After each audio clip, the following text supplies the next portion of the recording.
أول ما نستفتح المقال بذكر حمد ربنا تعالى فالحمد لله على ما أنعم حمدا به يجلو عن القلب العمى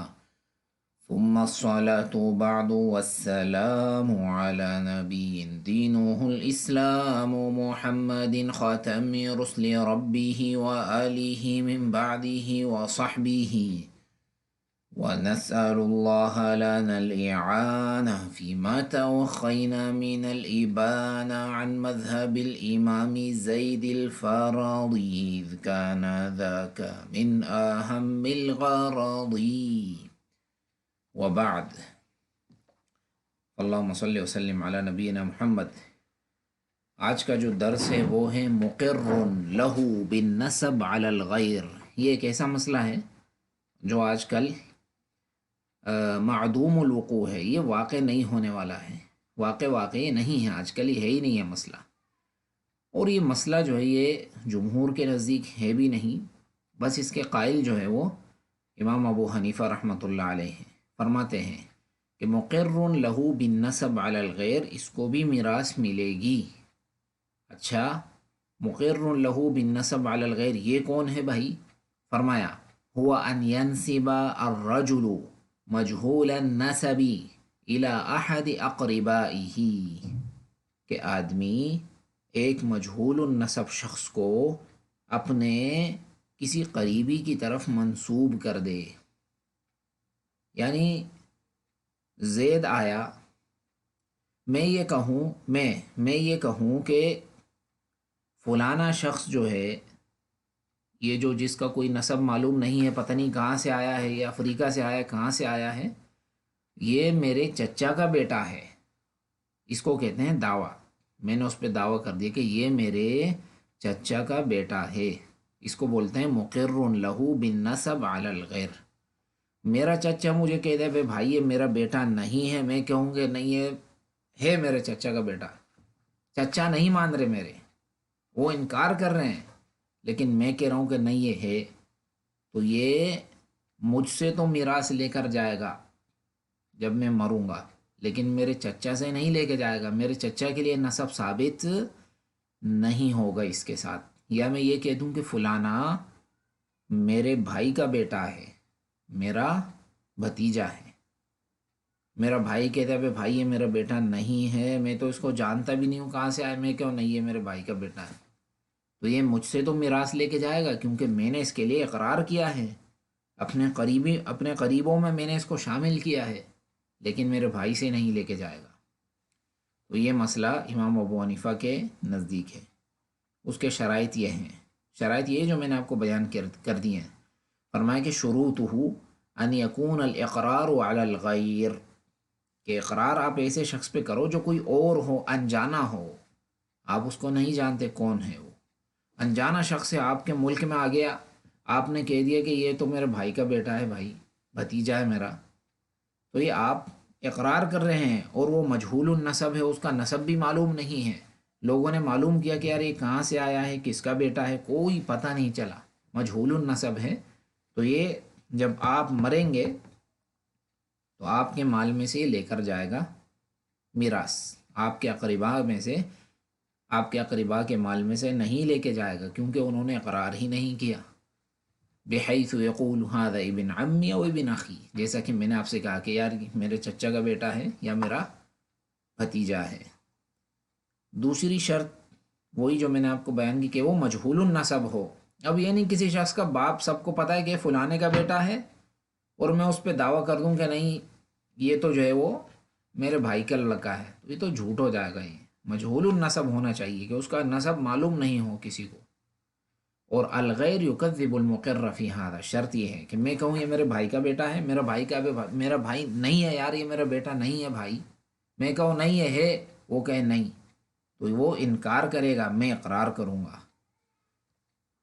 تیسری شرط یہ ہے کہ الاقرار الی الموت، کہ میرا یہ اقرار میری موت تک ہوگا۔ آج میں نے کہہ دیا کہ یہ میرا بھانجا ہے، میرا بھتیجا ہے، یہ بھائی کا لڑکا ہے، اب کل میں نے کہہ دیا کہ نہیں بھائی میں غلطی ہو گئی تھی، یہ میرے بھائی کا لڑکا نہیں ہے، تو یہ مجھ سے میراث نہیں لے کے جائے گا، کیونکہ میں نے اپنے اقرار سے میں پھر گیا۔ لیکن اگر میں مر گیا اور موت تک میرا یہ اقرار، میں اپنے اس دعوے پر قائم رہا، تو میرا میراث جو ہے یہ لے کر جائے گا، حصہ ملے گا اس کو۔ الدلیل من بعد وصیت یوصی بہا او دین، کہ میت جو ہے وہ وصیت کر کے جائے یا قرض ہو تو وصیت والے کو مال ملے گا۔ استدلال کیسے ہوگا آیت سے؟ فرمائے کہ وہ اقرار المقری فی حق ہی کل وصیہ، میں اقرار کر رہا ہوں تو یہ ایسا ہے جیسے یہ وصیت ہے، گویا کہ میں وصیت کر جا رہا ہوں کہ اس کو میرے مال میں سے دے دینا۔ وَلِأَنَّ الْمَرْءَ يُؤْخَذُ بِإِقْرَارِهِ، آدمی جب اقرار کرتا ہے تو اس کو پکڑا جاتا ہے۔ آپ قاضی کے پاس چلے جائیں، کہیں کہ آپ فلاں شخص کے پاس چلے جائیں اور کہیں کہ تمہاری میرے پاس ایک چیز ہے، وہ کہے گا بھئی کیا چیز ہے؟ آپ کو میں نہیں بتاؤں گا کیا ہے، بس ایک چیز ہے تمہاری میرے پاس، تو اس کے لیے جائز ہے کہ وہ جا کے مقدمہ دائر کر دے قاضی کے ہاں کہ فلانا میرے لیے ایک چیز کا اقرار کر رہا ہے لیکن بتا نہیں رہا کہ وہ چیز کیا ہے، تو قاضی اس کو بلوائے گا اور اس کو زبردستی اس پہ کر کے اس کے منہ سے نکلوائے گا کہ کیا ہے تمہارے پاس اس کا، کیونکہ المرء یؤخذ بإقرارہ، آدمی کو اپنے اقرار پر پکڑا جاتا ہے۔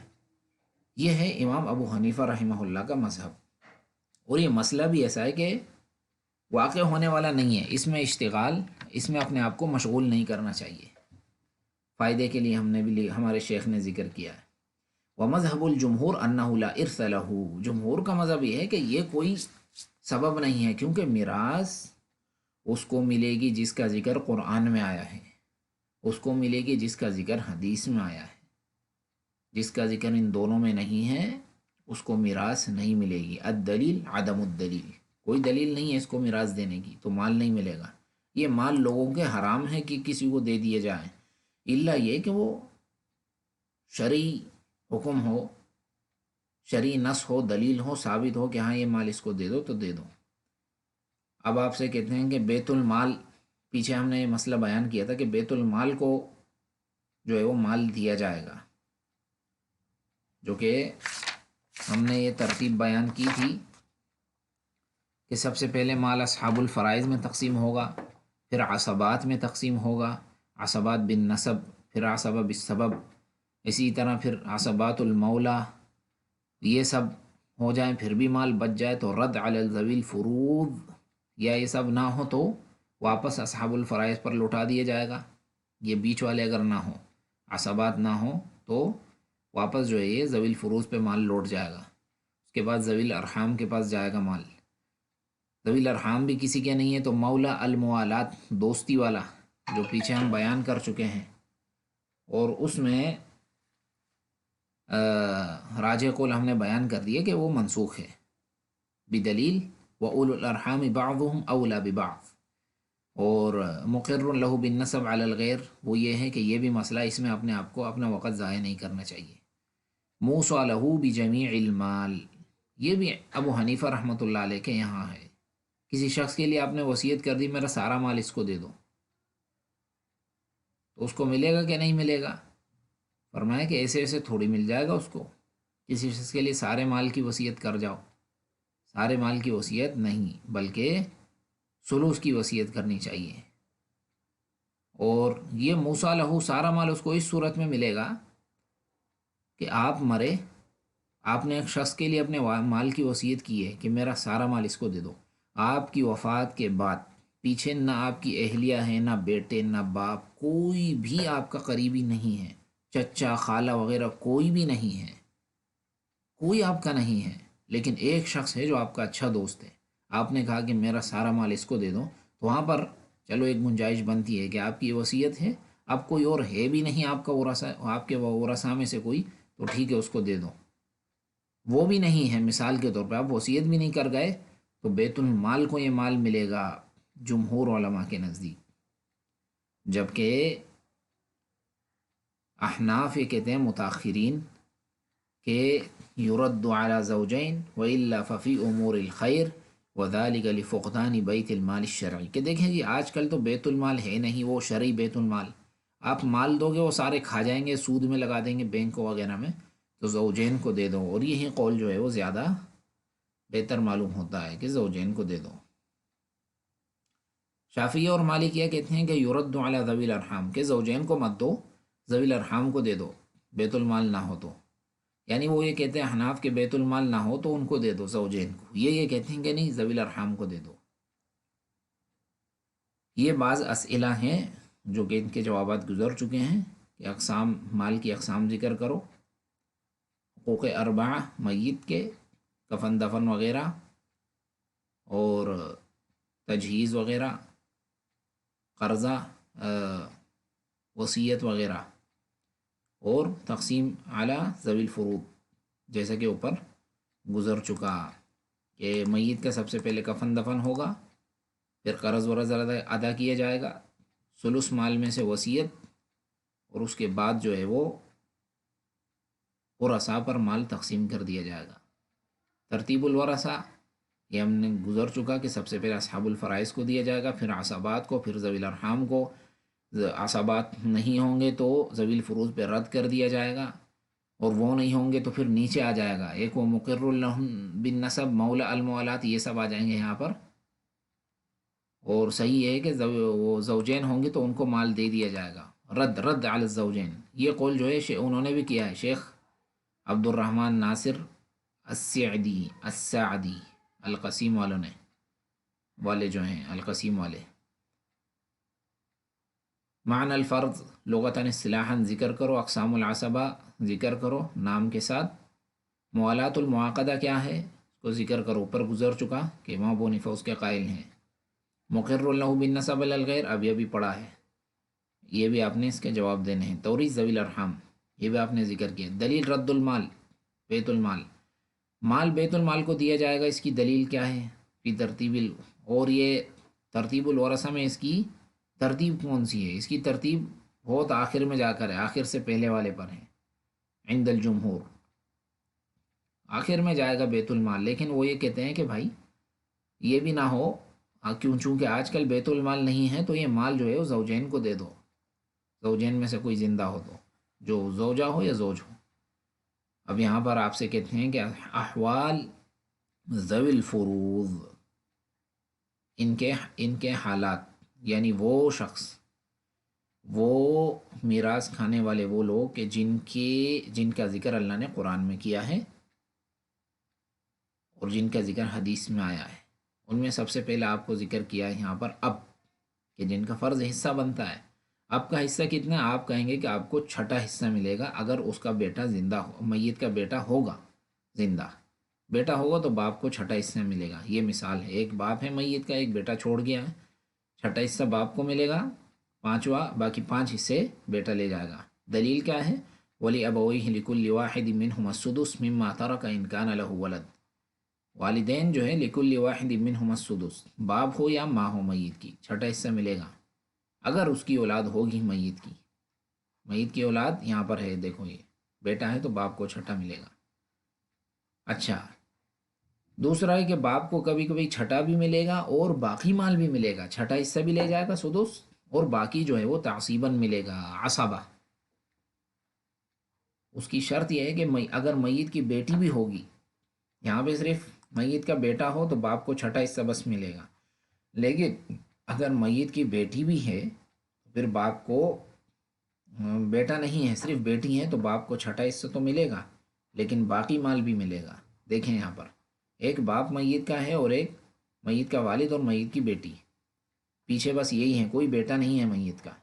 تو فرمایا کہ باپ کو چھٹا حصہ دے دو جو کہ یہ ایک ہے، آدھا حصہ بیٹی کو دے دو، چھٹا حصہ باپ کو کیوں دے دو؟ کیونکہ اللہ پاک نے فرمایا کہ ولی ابویہ لکل واحد منہما السدس مما ترک المیت، یعنی ان کان لہ ولد، اولاد ہوگی تو باپ کو چھٹا دے دو، اولاد ہے نا، یہ بنت ہے تو ہم نے باپ کو چھٹا حصہ دے دیا جو کہ ایک ہے، 6 کا 1۔ اچھا، یہ بنت کو کتنا دیں؟ یہ 2 ابھی رہنے دو اس کو، بنت کو کیا دیں؟ فرمائے کہ بنت کو جو ہے وہ آدھا دے دو، کیونکہ یہ بھی آیت میں آئے وَإِن كَانَتْ وَاحِدَةً فَلَهَا النِّصْفُ، آدھا دے دیا ہم نے،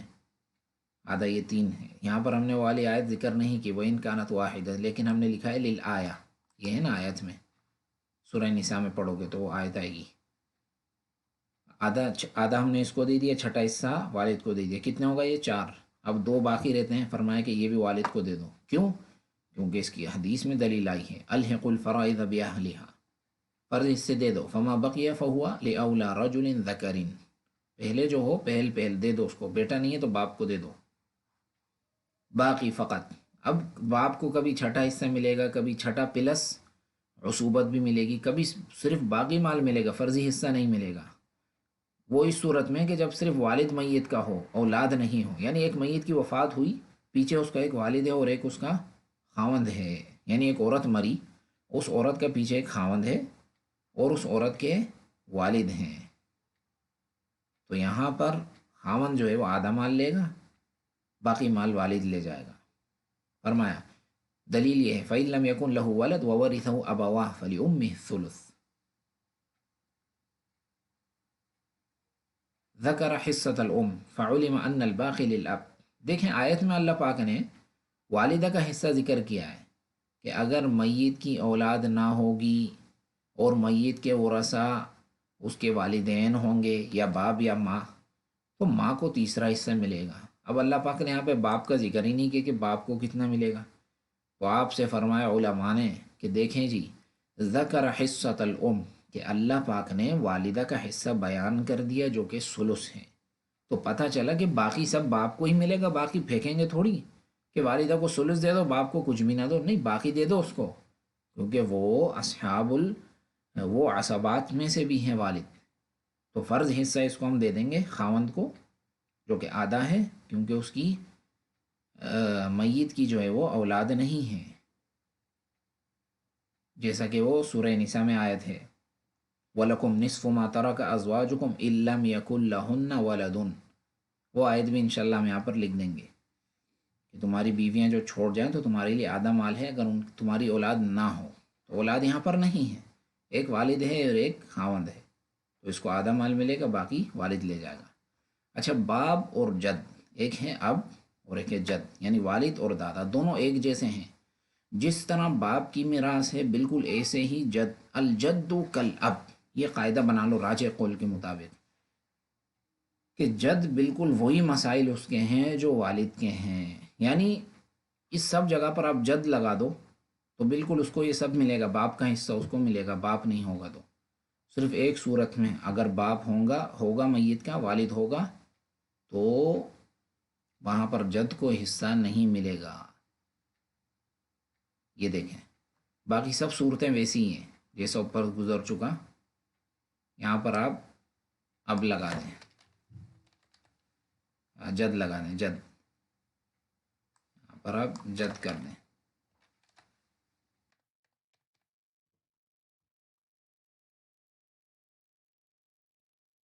یہ بھی جد کر دیں، جد جد، دیکھیں چھٹا حصہ ملے گا، چھٹا پلس عصوبت ملے گی، باقی سب ملے گا، صرف اکیلا جد ہوگا، اولاد نہیں ہوگی میت کی، تو لیکن اگر والد ہوگا تو جد کو کچھ بھی نہیں ملے گا، کینسل، والد مال لے جائے، الاقرب فالاقرب، جو میت کے زیادہ قریب ہوگا مال لے جائے گا، دور والے کو نہیں ملے گا۔ 4 مسائل ایسے ہیں کہ جن میں جد جو ہے وہ اب کی طرح نہیں ہیں، وہ مسائل مختلف ہیں، ان کا ذکر اگلے درس میں آئے گا، یہ والے مسائل آپ تھوڑے اس پر تھوڑی پریکٹس کریں اور اس کو سمجھیں، کوئی چیز سمجھ نہ آئی تو میرے نمبر پہ واٹس ایپ پہ آپ بھیج سکتے ہیں، اگلے مسائل میں بیان کریں گے کہ وہ کون سے مسائل ہیں کہ جس میں الجد کالاب نہیں ہیں، وہ 4 مسائل ہیں، 3 مسائل فائدے والے ہیں، چوتھا جو ہے وہ صرف ابو یوسف کے نزدیک ہیں، 3 مسائل ہمارے فائدے کے لیے ہیں، بس یہ انشاءاللہ اگلے درس میں ذکر کریں گے، واللہ اعلم وصلی اللہ علی نبینا وسلم۔